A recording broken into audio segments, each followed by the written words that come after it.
مو بيصير متزوجة من زمان. هاي بنات، حلقة جديدة من مكياج وبنات. إذا للحين ما اشتركتوا بالقناة تأكدوا إنكم تشتركون بقناة ميبلين نيويورك ميدل إيست اللي ما لازم. فحلقة اليوم راح تكون حيل مميزة، فيها شنو الأشياء اللي لازم تسوونها، شنو الأشياء اللي ما لازم تسوونها بمكياج يوم العرس. كانت حيل مستانسة. حقر.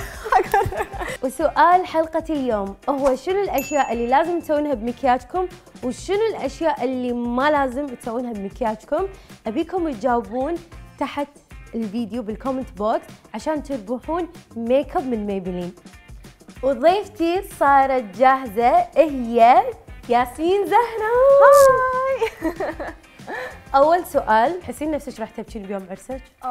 لان انا يعني اشكره ايه؟ لا هو انا عارفه، لان انا يعني I'm a very emotional person. على طول اول ما باجي بحس بالحاجه قلبي بيبتدي. زين شو اللي يخليك تبين تبكين بعرسك؟ اهلي. خلاص لا تبكين، هونت ما راح اخليك تبكين. زين السؤال هو منو راح يحط لك مكياجك بما ان انت اصلا هاويه مكياج؟ انا اصلا ما بخليش حد ان هو يلمس لي وشي. انا كان عندي صعوبيه قوي ان انا اخلي حد يحط لي ميك اب، وطبعا انا عملت الحمد لله عملت بروفا صغيره حلو، لكن لسه برضو مش عارفه، لسه برضو خايفه، لكن خلاص انا اقتنعت بميك اب ارتست. فالحين راح نبلش نشتغل بمكياج ميبلين عشان نطلع نتيجه بولا غلطه حق مكياج ليله العرس. والحين راح نبلش. شوفوا اللي حبيته ان ميبلين عندهم برايمرز حق كذا نوع من انواع البشره. بشره ياسمين جافه، وراح استخدم الحين ماستر برايم هو حق البشره الجافه عشان صدق يطلع الفاونديشن عليها نظر، فالبشره الجافه لازم ترطب. فراح اوزع لها بالاماكن اللي احس اكثر شيء راح تكون جافه، اللي هي عاده هني صح؟ والجبهه صح؟ وانا يعني التي زون بسيبها، مش بحط فيها كتير قوي من البرايمر لانه بخاف بعد كده ان هي تزيت. صح. دايما كمان الدقن كمان قوي يزيت. ها الدقن وهنا دايما بيزيت على طول. اوكي، فراح نتجنب هذه الاماكن ان نحط عليها برايمر مرطب. ليش؟ لان المنطقه لما تزيت حيل راح يقل ثبات الفاونديشن عليها. وراح استخدم الحين فاونديشن سوبر ستاي، انا عن نفسي جربته. شوفي مع حر الكويت صدق يثبت، وصدقيني اذا استخدمتيه بعرسك راح تدعي له. خلاص راح احط الفاونديشن. دائما احب ابلش من سنتر الوجه وبعدين اوزعه كذي، طبعا تدري ليش صح؟ عشان لا يبين انه ماسك عند منابت الشعر، فتبون اخف شيء من يعني هني من تغطيه الفاونديشن، تبون هني اخف شيء. فراح نبلش بالسنتر. الحين غيرت الفرشه عشان اوزع الفاونديشن عدل، والفاونديشن فظيع عليك، صاير كأنه لون بشرتك. انا مش حاسه انه هو تقيل. لا انا حيل احبه، هذا اصلا من مفضلاتي. والحين راح استخدم له هذا الكونسيلر. انا حيل احبه لانه بسرعه يثبت وبسرعه ينشف، يعني ما تحتاجين كميه باودر عليه. فاشوفه حلو مو بس حق الاستخدام اليومي، حتى حق المناسبات. حتى لما بكون مش عايزه احط فاونديشن ولا حاجه بس تحطينه وكده وثبت بحاجه بسيطه، او ممكن حتى ان انا ما ثبتهوش. انا عاد تدري اصلا منو قال لي عنه؟ متابعاتي بجد والله، اللي قاعد يقولوا يلا من تستخدمينه خصي. الكونسيلر نستخدمه حق الاماكن اللي فيها تصبغات. راح استخدمه تحت عينها لان هالمنطقه دائما تحتاج توحيد لون وتحتاج تنوير.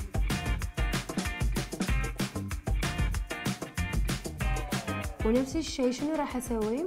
راح امده لهني. فبنات لما تحطون كونسيلر لا تحطون بس تحت العين، بعد مدوا شويه، بس طبعا مو حلال. وراح ابلش ادمج بهالطريقه. حتى بنات توزيع الكونسيلر لا تدمجونه حيل، يعني طبعا شلون انا قاعده اطبطب عشان ما يروح تاثير الكونسيلر وتحسون للحين في تغطيه. والحين راح استخدم الدرجه الافتح عشان بس اضيء الاماكن عندها، لان احس ملامحها كيوت من ان نستخدم شيء غامج لها. فنفس الكونسيلر بس بدرجة أفتح. فراح أحطه بس على الأماكن اللي بضيئها.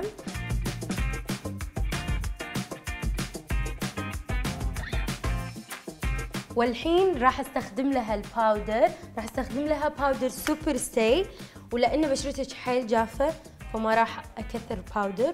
وأصلاً من الأشياء اللي لازم ما يسوونها العرايس إنه لا تكثرين باودر، لأنه راح يطلع شكلها بالتصوير مو حلو، وحتى لما تضحكي تحسين وجهك ناشف حيل. فهذه من الأشياء اللي أبداً لا تسوونها. فهمتوا؟ عرفتي ليش انا قلت كذي؟ عرفتوا ليش انا قلت كذي؟ فراح احط لها الحين بس على الاماكن اللي تدهن والاماكن اللي شويه تحتاج تثبيت، نفس مثلا تحت العين والتي زون.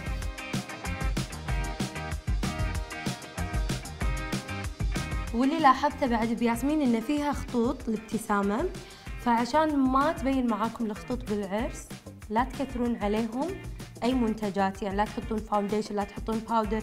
والحين راح استخدم لك الشيء اللي انت خايفه منه، التاتو براو. والله راح تدعي لي عقبه.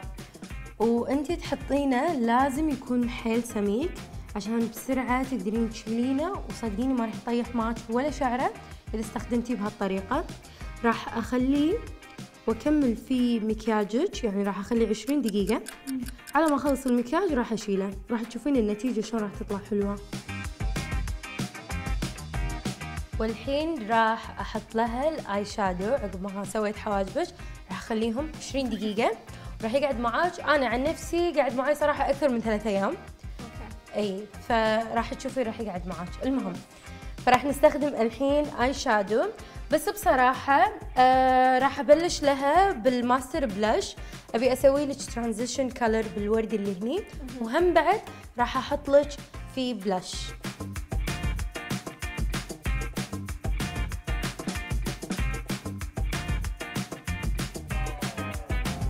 فراح أستخدم لك من The 24 Karat Nudes.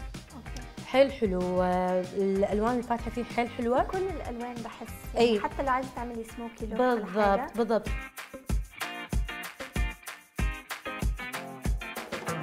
فبعد من الاشياء الاساسيه اللي لازم تبتعدون عنها ان لا تكثرون الوان فاتحه او كحل عند مدمع العين، لان مع الوقت راح يطلع شيء مو حلو. اوكي. والحين راح استخدم لها الايلاينر. كم مرة قلت لكم ان هذا الايلاينر من المفضلات عندي؟ لا صدق حلو، جربتيه؟ هو هذا بيسهل قوي صراحة الرسمة بتاعت الايلاينر. يعني مجربته؟ لا طبعا. عجيب عجيب. سواده حتى حلو. لا حلو قوي صراحة. يعني انا بحس انه لما الابليكيتر بتاع الايلاينر بيبقى مرسوم صح خلاص كده. صدق. عايزة ايه اكتر من كده؟ بالضبط بالضبط. شو تبون اكثر من كذي؟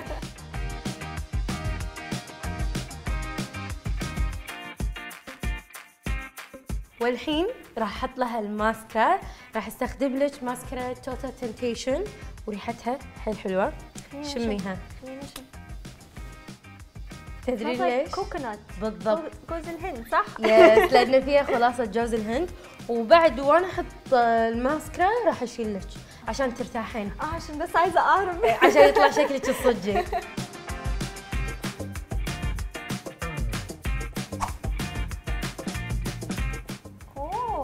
شفتي؟ سهلة قوي على وما في شعر. شوفي انت كنتي خايفة ان الشعر يطيح. ما حصلش اي حاجة. شفتي؟ طايش حالات شكل الحاجب صح؟ حلو قوي. شكله معبأ ولا أكثر. كأني حاطة اي حاجة لكن بالضبط. في نفس الوقت مرسوم الحاجب. وجربي تحركينه تخيلي انه ما يطلع. يعني ممكن استحمى. بالضبط. انام واصحى. فظيع. اذا بتروحين شهر عسل هذا من الاشياء لازم تكون وياك. والحين راح احط لها الكونتور. انا وياها اتفقنا انه ما نبي نحط اضاءه لانه مو دائما الاضاءه يطلع شكلها حلو بالتصوير. وبعد من الاشياء اللي لازم ما تسوونها انكم تكثرون كونتور لانه راح يكبر بالعمر. هالماستر سكالب الحلو فيه ان الفينش مالته مات وفيه ثبات وحيل طبيعي على البشره لما تحطينه، يعني لونه مو بني حيل. وراح نسوي لها بعد حق الفورهيد. بنات اللي جبهتها اصغر من 4 أصابع ما تحتاج كونتور. وندمجه مع منبت الشعر. والحين صار وقت الحمرة. انا ما راح ادخل بلون حمرة، انت راح تحطينه.